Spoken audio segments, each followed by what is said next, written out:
Okay, welcome tonight. We're thrilled to have all of you with us, those that are in the class and those that are visiting.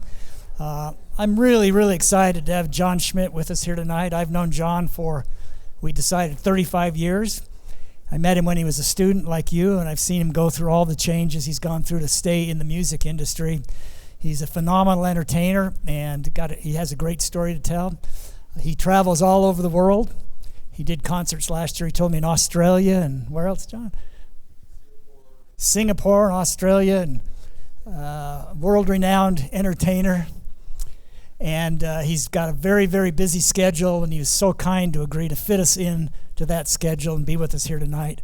So we're going to leave the rest of the night to him. Emily's going to introduce him, and then we're going to have a great experience with Jon Schmidt.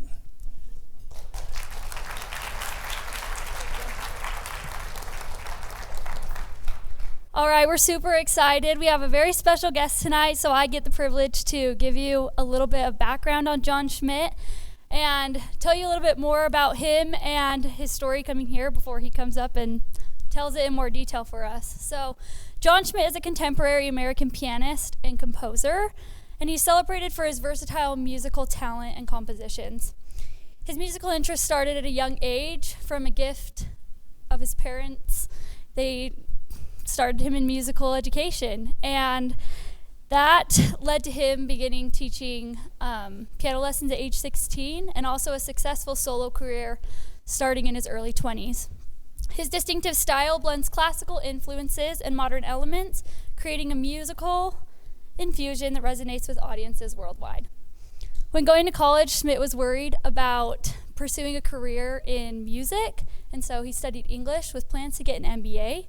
But after continuous pestering from people asking him to play the piano, he rented out a concert hall to introduce himself to the public, and since then, he has not regretted pursuing a music career. He's a member of the Piano Guys, which is a musical group known for their innovative arrangements and music videos. The Piano Guys was formed in 2010 and has a large online following, which has created over millions of views on YouTube. Their goal is to inspire those who listen to their music. And I asked him if there was anything special he wanted me to share tonight. It was that he really loves Crown Burger onion rings. So, with a career spanning decades, Jon Schmidt continues to leave a mark on this music world, inspiring musicians and audiences with his extraordinary performances. So, give it up for Jon.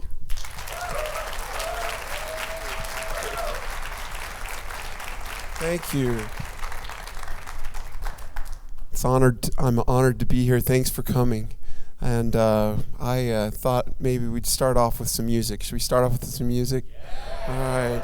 Thank you. I think I'll play a song that it was. I was about 22, and my friend was a drummer, and he would always do this drum beat, and it got stuck in my head. And I thought, what if I put some notes to this little drum beat that he would always do?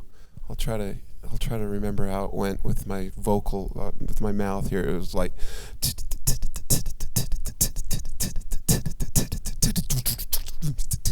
he would always do this, and that was the lame version there. And so I thought, if you put notes with that, I wonder what it was like.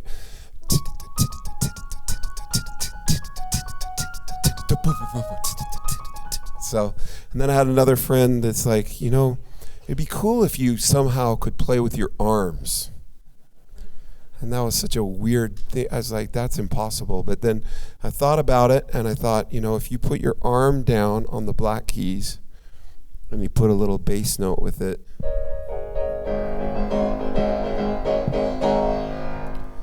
sounded good, So I thought maybe I'll try to figure out how to do this. So this is a song that's been very good to me. It's called All of Me. And has anyone played it by chance? Oh, I want a special dedication to those that raise their hand. And it's cool because I think there's like almost 1,000 covers of All of Me on YouTube, which is just like I never would have dreamed. So hopefully I can play it well on a piano that I've never played in my life.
That last song actually goes on for another 10 minutes, but I can't do it anymore. It's like my stomach muscles are just not strong enough anymore in my old age.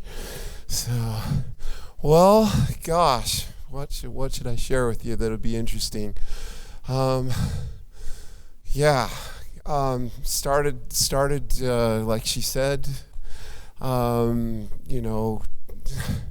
I was the entertainer at my high school, Highland High School. Do you have any fellow Rams here with us? Not one. And when I'd been out of high school for a couple of years, and some of the kids remembered, that I would entertain a lot when I was there, and the a cappella choir needed to raise money for an a cappella choir trip, and so they forced everyone to sell tickets to a performance that I did. And they first asked me to come back and perform, and I thought, maybe I'll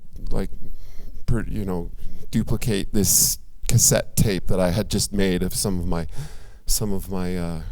compositions, and I thought I'll be so psyched if 3 of those cassettes sell, and all 40 of them sold. It was the weirdest thing ever, and it was just it was such a shocker, such a startling surprise in my life, and a real change, a real pivot point for me to think that somebody would want to buy my music. And I was just imagining people listening to those 40 cassettes the next day, and I was just so excited. But anyway, that's kind of where it started. And then a neighboring school found out that I had done something, and they had a kid that needed to raise. He had an accident, a tragic accident, and they were trying to rally and raise funds for his medical equipment. And they had a whole auditorium packed full of people, and I was able to just come and play a concert in front of all these new people. And again, my little cassette tape sold a lot, and so that's kind of how this all started. And a couple of years later, 1 year later, I rented a high school and put on my own show and charged $5 per ticket, and we had 1,000 people show up. It was just the weirdest thing. And I would be sitting there on the stage as people were out there. I was like, do you realize this is a piano concert? What's the matter with people? But they came, and it was really strange. And then I ran into somebody that was really smart, that I thought was really smart, and he was in marketing, and he said, it's time for you to start he said to me, he gave me a phrase that I had never heard before. He said, perception is reality. You can't play high schools anymore. If you act like you haven't made it, people will believe it. If you act like you have made it, people will believe it.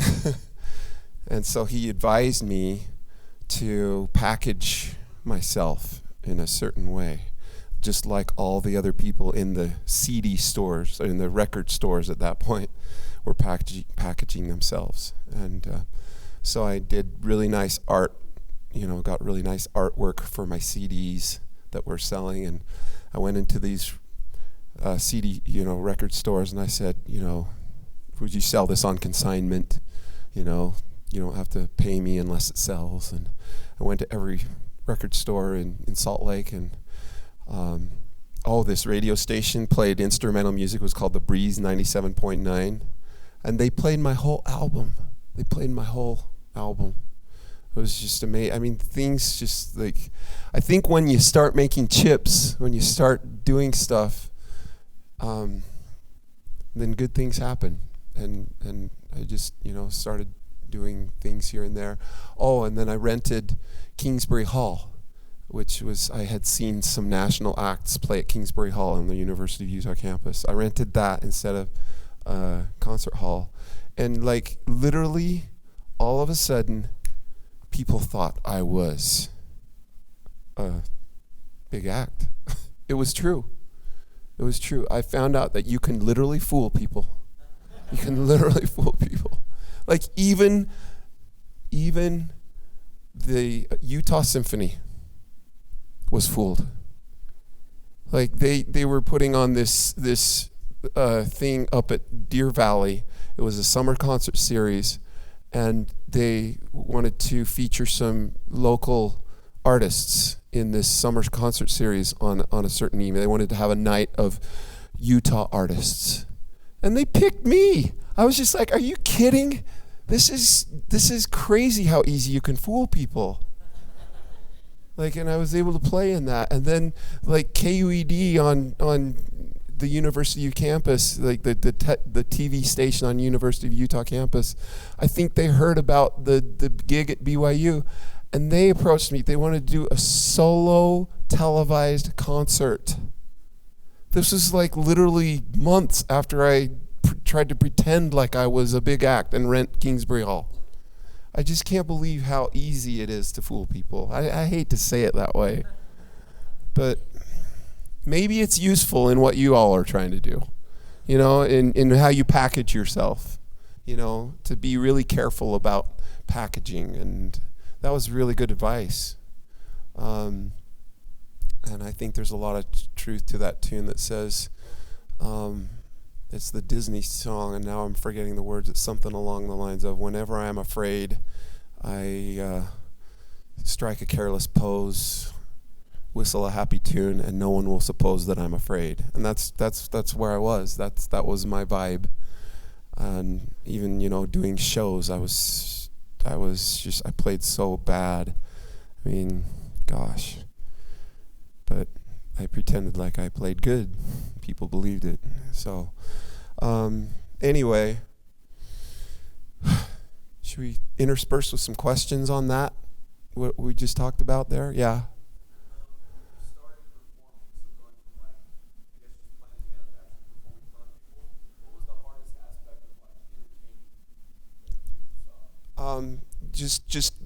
Just acting confident.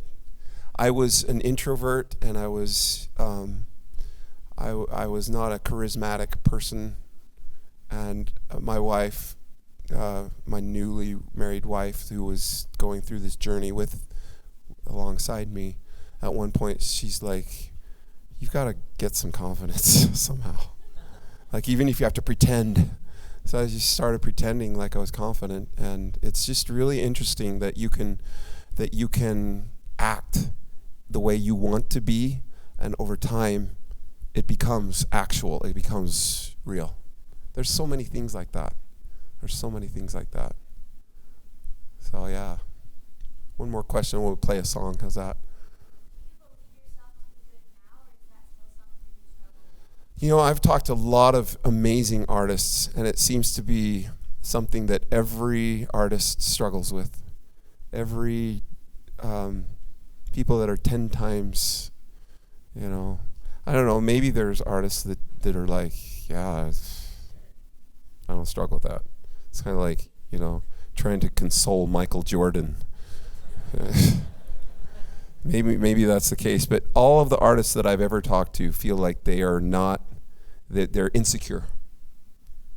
I definitely fit in that category. I would love to practice 10 times more than I do, but you know, I think to be able to practice 10 hours a day, you can't have a full-time job. At that point, you need a sponsor. You need somebody paying your living expenses. You can't be, you know, touring. You can't be going on tour and write. You can't even be writing music. You know, those people that practice 10 hours a day and just work on becoming the best technician possible, they're not writing their own music. They're learning music that's already written. Because if they had to take the time to write their own music, that would be too much time to play on the superhuman level that they're playing. You know, you get those classical pianists that learn the music of Beethoven and Chopin and Rachmaninoff, and they learn how to play it better than anyone else in the world. They're superhuman.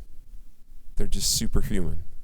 So, yeah, and so, but there's all kinds of different genres. The classical people, that's the superhuman, right? And then you've got jazz, and you've got rock, and you've got new age, and you've got boogie woogie. I mean, there's so many different genres, and but none of them are as challenging as classical. And so everybody in these other genres is just totally intimidated by the classical people. That's just the way it is. Yeah. If I'm getting ready for a concert tour and I know people are paying ridiculous money, it's the promoter's fault. People like we can't work with this concert booking agency and these promoters. They're the best in the world, and they set the prices, and we are just lucky to work with them. And it would be cool to be Garth Brooks and say, they're going to work with me no matter what I charge for my tickets, But we're not Garth Brooks. I like to say we're great D-level celebrities is what we are. But anyway, if I'm getting ready for a tour, then it's all day, and just really, really prioritize it. And I wish I was at that level tonight. We're not quite there, but I will be going on tour in a few weeks, and I will get there. Yeah.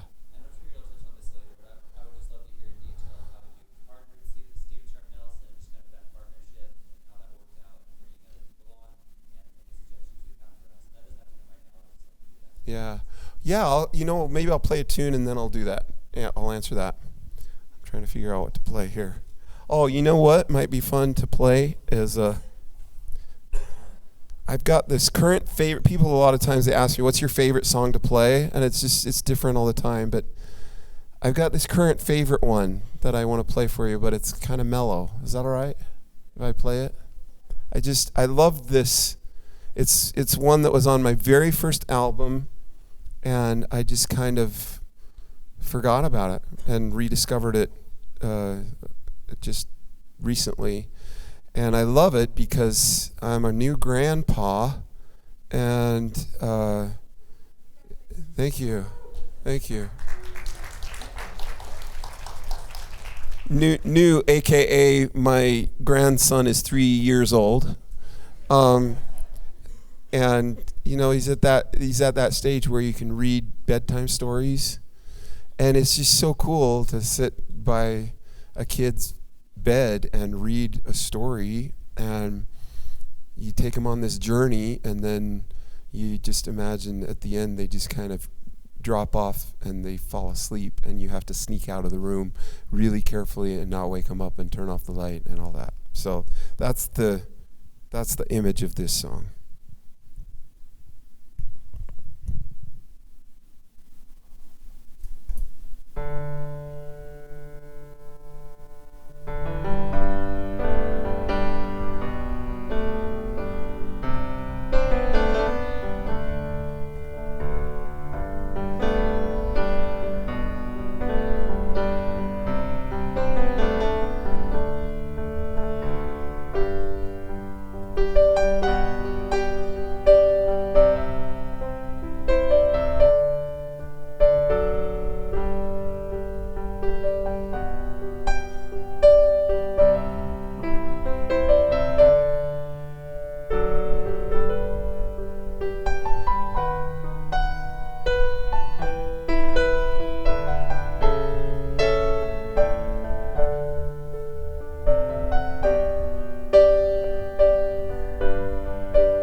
Thank you. So I was playing concerts for about 10 years, and it sort of started to grow along the Jello Belt, what we call the Jello Belt. It's a string of states that runs like Idaho, Utah, Arizona, the Jello Belt. Kind of goes up into Canada, kind of goes down into California a little bit of Nevada, and grew over the years and started to do yearly concerts in Utah especially, and all over the Jello Belt actually, yearly concerts. And they started to grow. Was able to move to Abravanel Hall. We did a yearly show at Thanksgiving Point in front of the waterfall. It was so fun.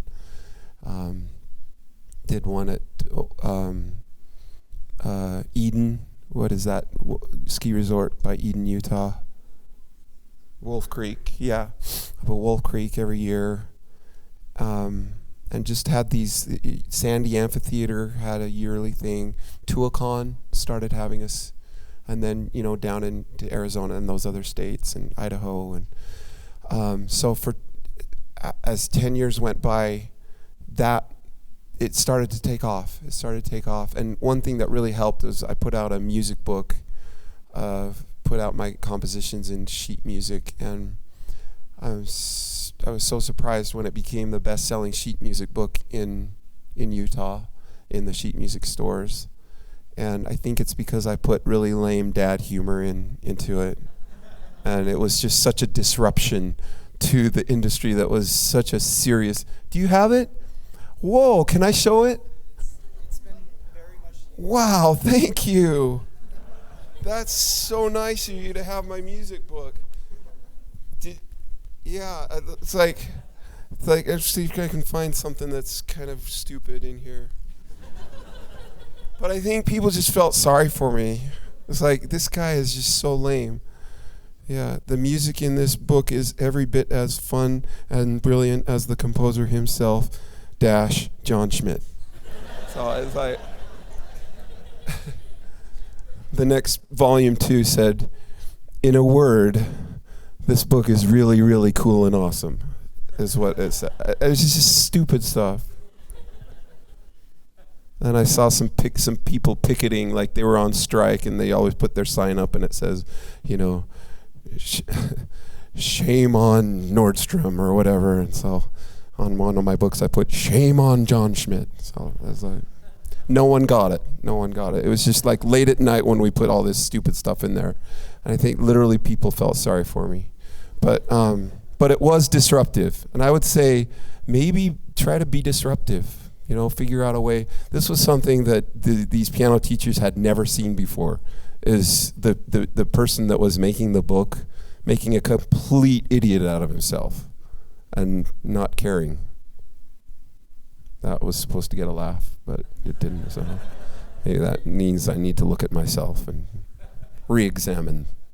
But anyway, so it started to catch on, and concerts, it was amazing. One time we had 5,000 people show up to a show at Thanksgiving Point. I was like, really, do you guys realize this? It's a piano concert.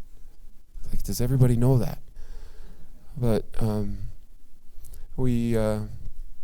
tried to do things like throw out mini balls in a Abravanel Hall at halftime, which is something they usually do at the jazz game, and tried to play upside down and play with my toe and do backflips off the piano bench, and have like an explosion go off when I landed, and just like had my wife. That was the best. I wrote a duet for my wife and I to play, and just was always trying to just like.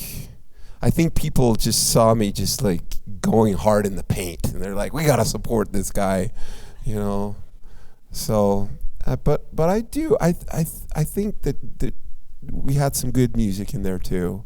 I really feel like I like my music. I would actually listen to my own CDs and like it.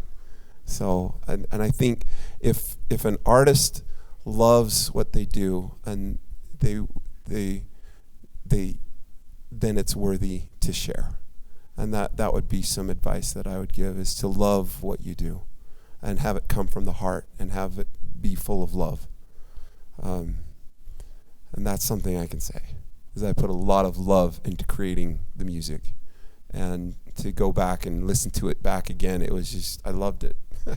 I just always felt like it was a little miracle with each song. And it was I felt very thankful as I went back and listened to the music. So I would just maybe throw that out as advice for whatever you create. Have it be a labor of love. I think people will pick up on that. So anyway, Steve, to answer your question, he's about 11 years younger than me. So when I did my first concert, he was in elementary school, I think he was in 4th grade. But a guy named Peter Breinholt was a good friend of ours, and also went to my school. He was about 4 years younger than me, and we were doing a benefit concert together, Pete and I, and he was talking about these young kids from Highland. We're all these Highland people. He's like, there's this young kid, and I asked him to arrange some strings for me, and he just killed it. He's like he's genius, this wunderkind, and I'm going to have him playing on my set tonight. And so that was the first time I saw Stephen Sharp Nelson as a high school kid, and people started talking about it. This cellist that didn't need sheet music, he just he could improvise, and he could add. He's this genius kid, and it wasn't long after that, I was doing another show with Pete, and I asked Steve to sit in on my set on one of the tunes that I was playing, and he just improvised something on the spot. Just genius, Didn't need to write it all out in the notes for him. He knew the tune, and he was able to just do whatever, and so it was so exciting. I just thought it was so cool, and so I invited him for all my shows to play that tune, and then one tune turned into another tune, then another tune, and another tune, and then one year at Thanksgiving Point, realizing that he is literally a world-class comedian, I thought, what if we put a mic in front of him, so that you don't have to always just be playing the cello and not saying anything. That was a game changer. Because it became all of a sudden this Smothers Brothers vibe, where I don't know if you probably don't know who the Smothers Brothers were, but they would just rib each other and give each other a hard time, and it was just hilarious, And Steve just started ripping on me in my shows, and it was just, the audience thought it was so funny. And he was so talented, So it was this new thing, and it was just a hit. So we just started performing together. And that was probably 6-7 years before the Piano Guys. And so when YouTube was invented, we had a great following in the Jello Belt. We had 30,000 people on a mailing list. That people that had signed up for my little mailing list after the shows. And when we saw what was happening on YouTube, which was absolutely a crazy gold rush time in history, never to be repeated. I don't know how it's ever going to be repeated. We just happened to be lucky enough to be at the right place at the right time when this happened. It all hit at the same time. People wanted to share music videos, 4-minute music videos. They wanted to share those on this new thing called Facebook. No, first they shared it on there to all the people in their email. That's how it started. And it was so cool to be able to share this video clip. It was like this new phenomenon. And we benefited from that. People give us all this credit. And I'm just sorry, we were just lucky. We were lucky enough to be at the right place at the right time, and we had a mailing list that when we put out a video, we could tell 30,000 people, hey, can you want to help us out? You want to be our street team? Help to share this video with everybody in your mailing list.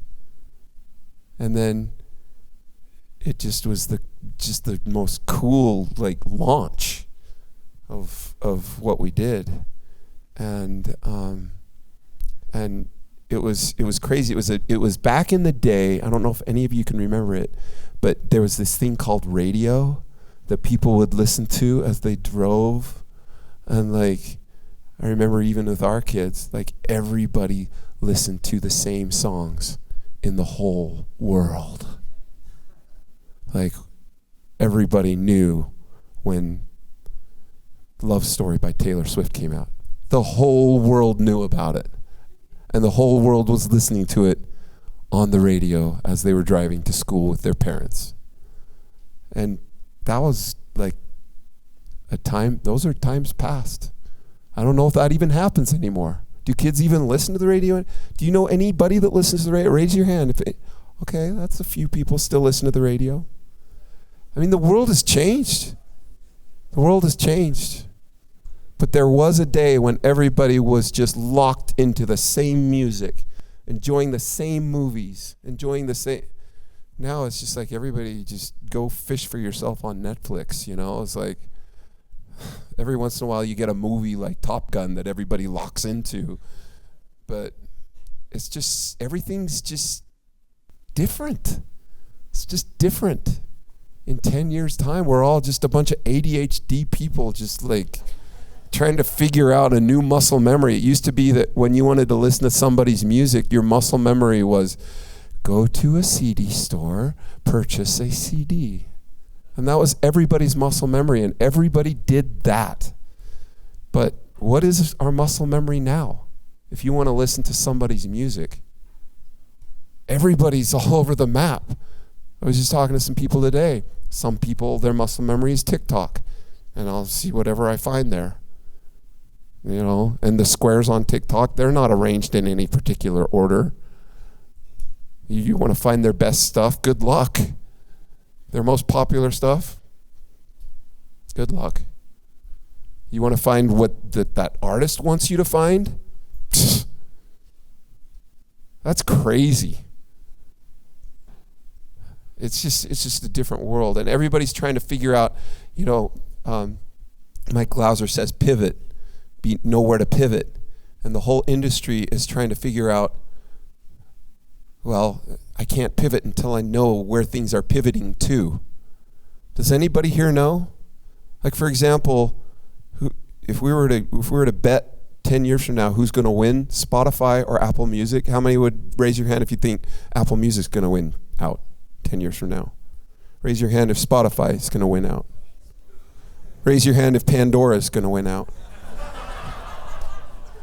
I mean, it's just crazy, but and then there's Amazon Music. Is that going to win out? So, I mean, everybody's just where do I focus? 10 years ago, it was YouTube. Everybody was locked into YouTube. But that's kind of changed too. Now the algorithm has taken it. It used to be that actual people determined what was shared on YouTube. And now it's a machine that determines what to share. And guess what? A 4-minute music video. How prioritized is that to this machine, do you think? It's not. It's not. It's nothing like it used to be. It prioritizes short, grabby. It's kind of turned its back a little bit on the more artistic stuff, which is sad. So we're all trying to figure out how to pivot in a world where everybody is just like nobody knows. You see people that are killing it on Instagram or on TikTok, and then you go to their Spotify and they're doing horrible. It doesn't translate. So we're all trying to figure out where to go. Any questions? Yeah.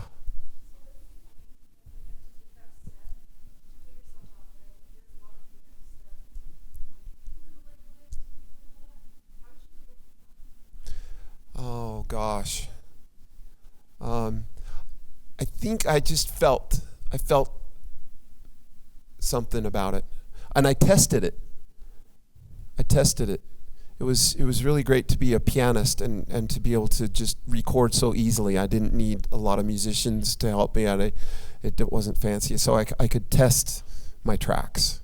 And I could try to test it with people that didn't know me, and I did. I got a feeling that people actually liked my music before I really went for it.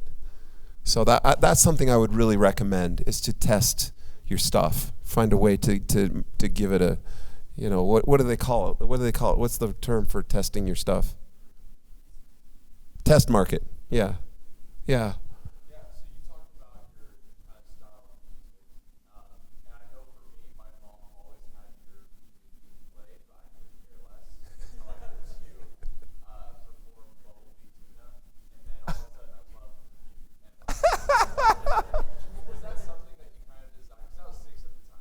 Was that something you designed, like kind of songs that were meant for families, or did you just No, yeah, I think, and I was, when I put on those shows, I was like, I need to try to entertain. If I can catch the kids and the teenagers, then I got everybody. So that was my aim in the shows. That's why I threw out mini balls, and I had Steve make fun of me, and I had turned on the waterfall when I played waterfall, and just like all, the backflip and the pyrotechnic and just stuff like that. It's just kind of crazy, but I would love to play Dumb Song for you, because I appreciate that concept.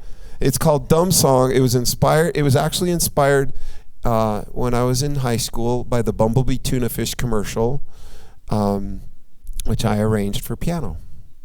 I don't know. No one cares. No one even knows what Bumblebee Tuna Fish commercial is, but it goes bum bum bumblebee tuna, love bumblebee tuna, yum yum bumblebee tuna. I love sandwiches with bumblebee. So that's how it goes. And I made it sound like this.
Thank you. Special dedication, thank you.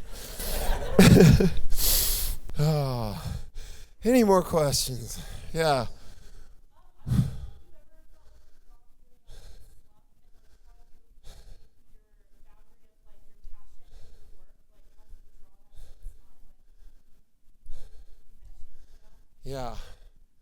Yeah, I think everybody goes through, highs and lows. The piano guys thing was just like 10-year just. It's just like, it was so exciting to feel like, we had this platform that we had opened, and that we could just keep pumping content down, and everything that we made we knew was going to go viral. It was going to get millions of hits. Like, we have over 2 billion hits in the last 10 years. It's just like,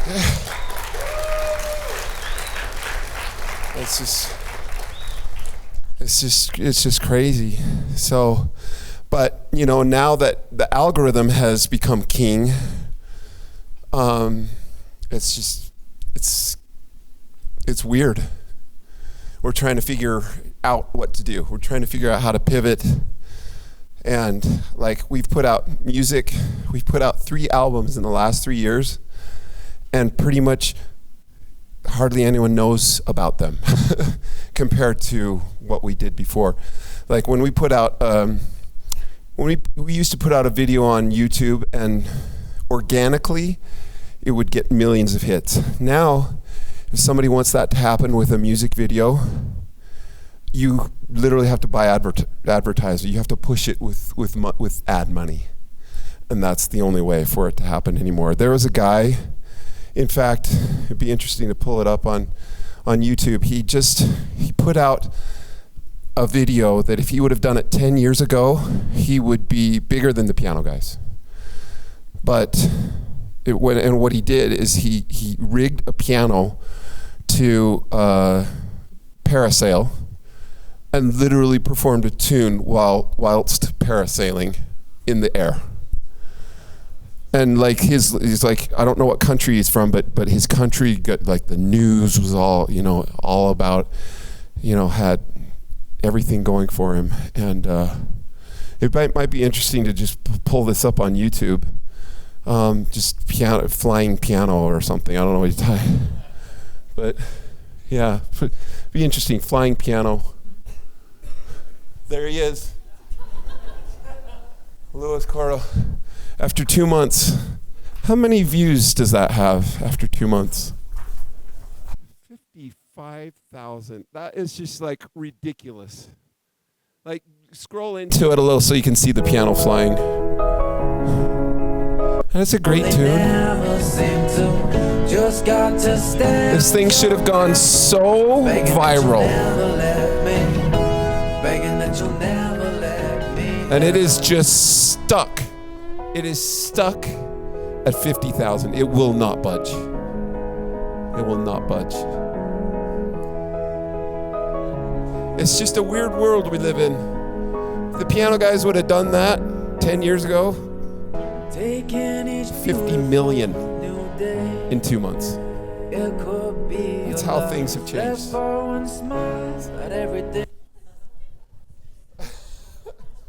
Am I depressing everybody?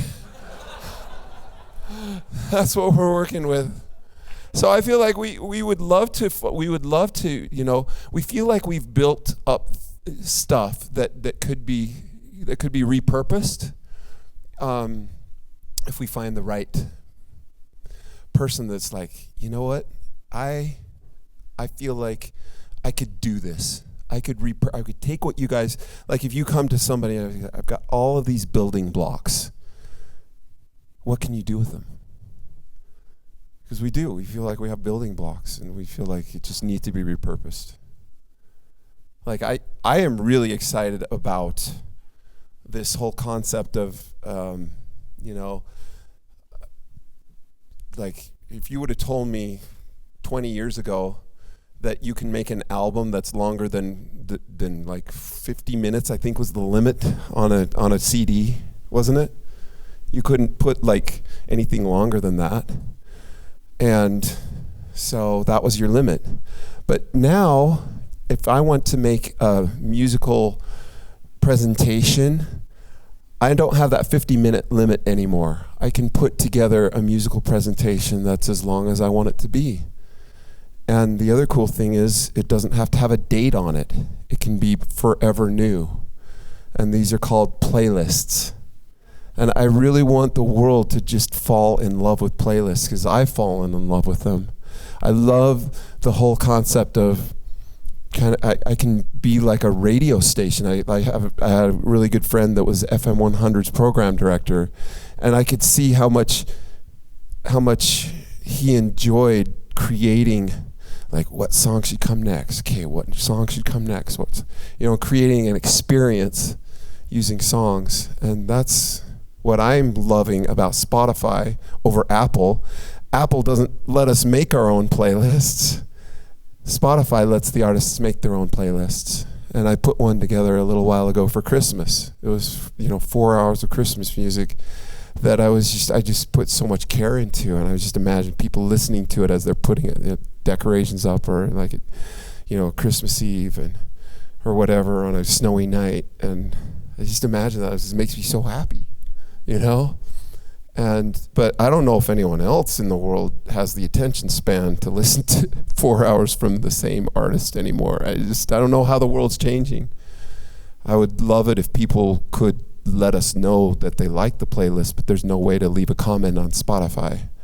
But that was another thing with YouTube, is the comments would just fly in. You create this new song, you get all this instant feedback that just pumps you up and just gets you so excited. So to answer your question, we're in it right now. We're in it. It's a lull. It's a change, and we would love to pivot. I believe in the music. I feel like the music is it's like a miracle. It's a miraculous process that I believe in, and I believe that it will be a benefit to people that listen to it. And I don't want to put it out and have it be forgotten and disappear. That's a downer. That's just a downer. So there's got to be a way. There's got to be a way around this. Another question. Yeah.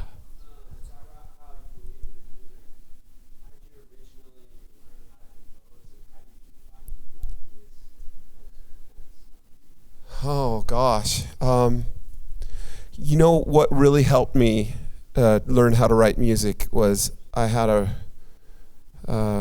feel like I was blessed with a really great friend who was a Billy Joel fan. His older brother was a cool dude, all-star athlete at the high school, and he was a big Billy Joel fan. So my friend's like, John, you should learn how to play Billy Joel stuff. I'll work the tape recorder, and let's try to listen to what. And he was just my cheerleader, and just like I would learn the lowest notes that I heard, and then I'd try to learn the highest notes that I learned, then I'd try to catch some in between, just on a little part, and I would just do that song after song after song. And every time I did that, every time I learned like a little 30 seconds part of a song like that, I'd learned something, and lights went on, and I figured out how things work. And that was huge for me, to have somebody like motivating me and cheering me on. And then I'd play it for his family, and they'd get all excited. And as far as coming up with new stuff, it's cool, because you just get the piano and just kind of fiddle around, and then all of a sudden something feels special. You're like, oh, get the phone out. In fact, can I play one that came last night? Yeah. This is kind of, see what you think of this one that came last night. I was just like jamming around, and let's see if I can.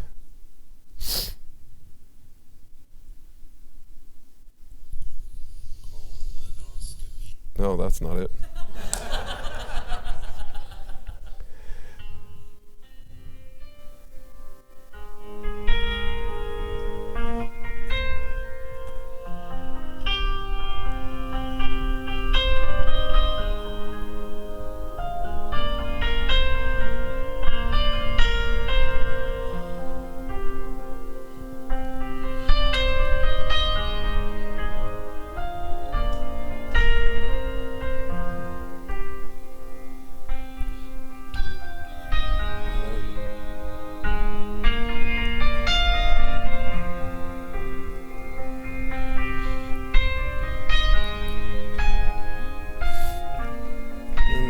before we had.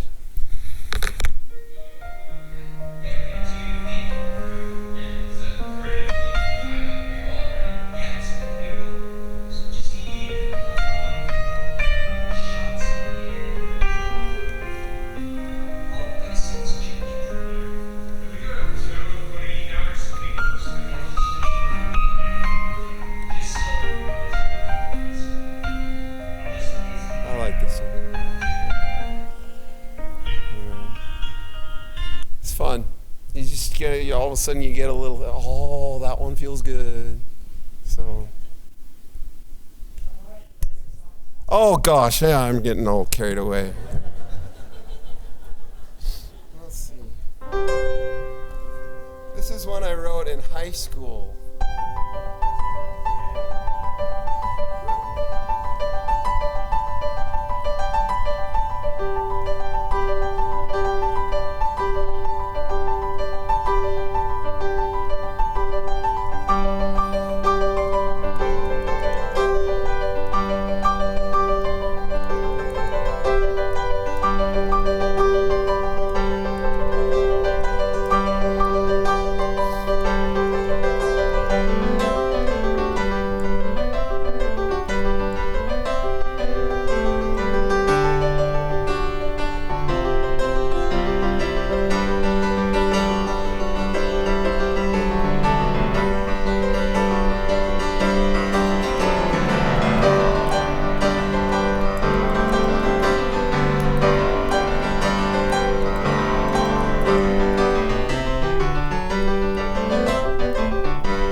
The mistakes towards the end were due to a fingernail ripping off. So that's nice. So that's the fingernail ripped off version.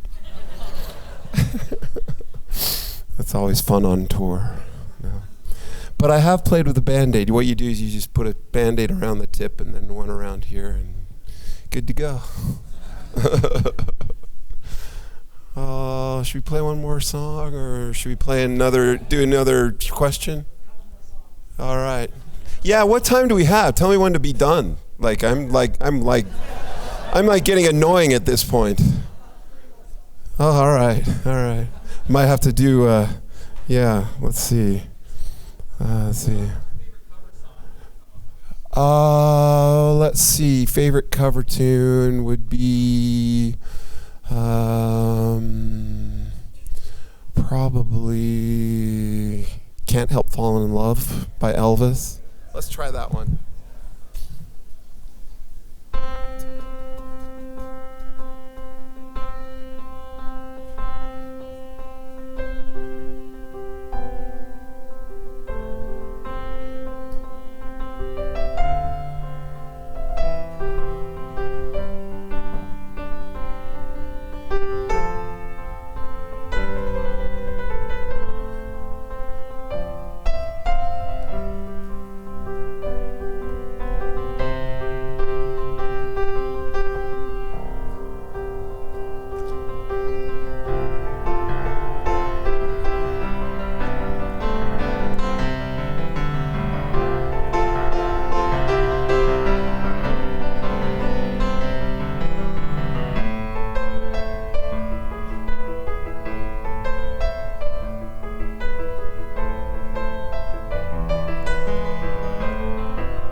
This is another favorite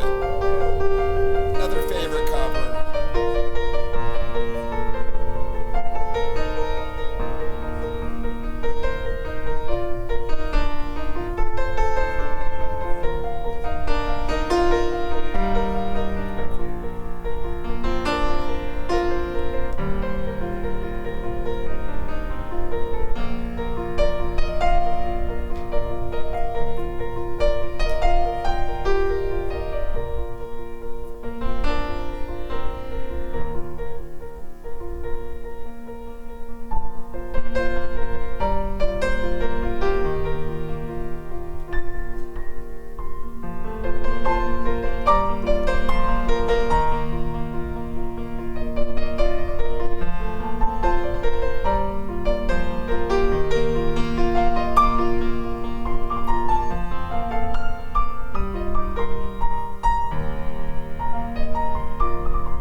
not practice version.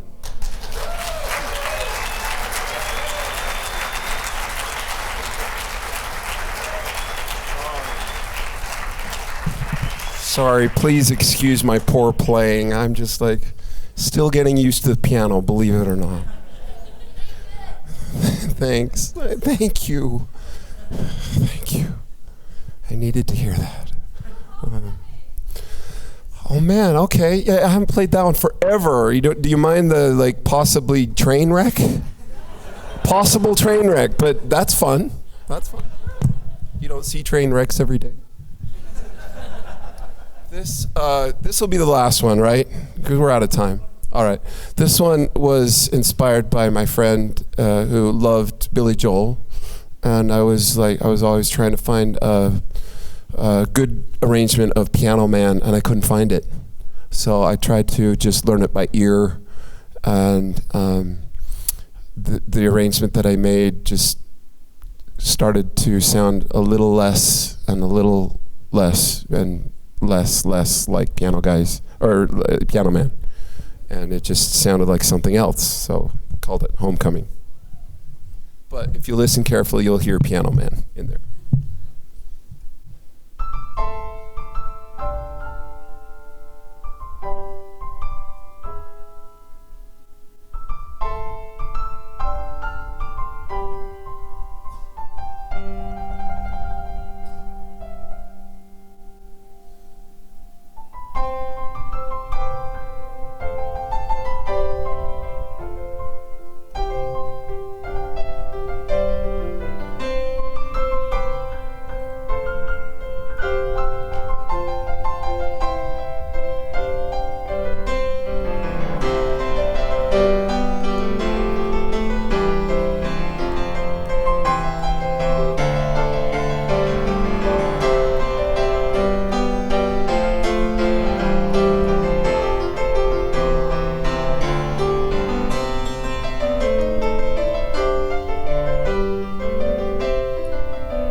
Let's just do Piano Man.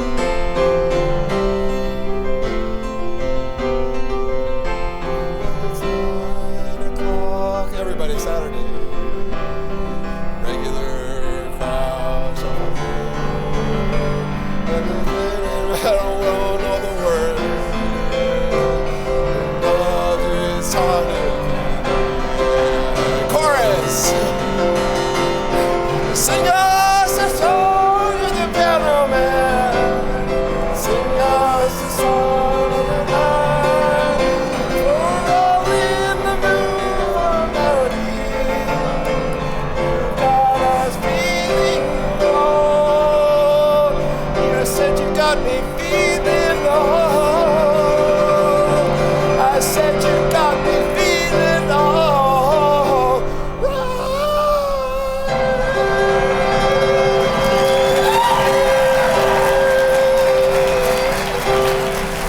Thank you very much.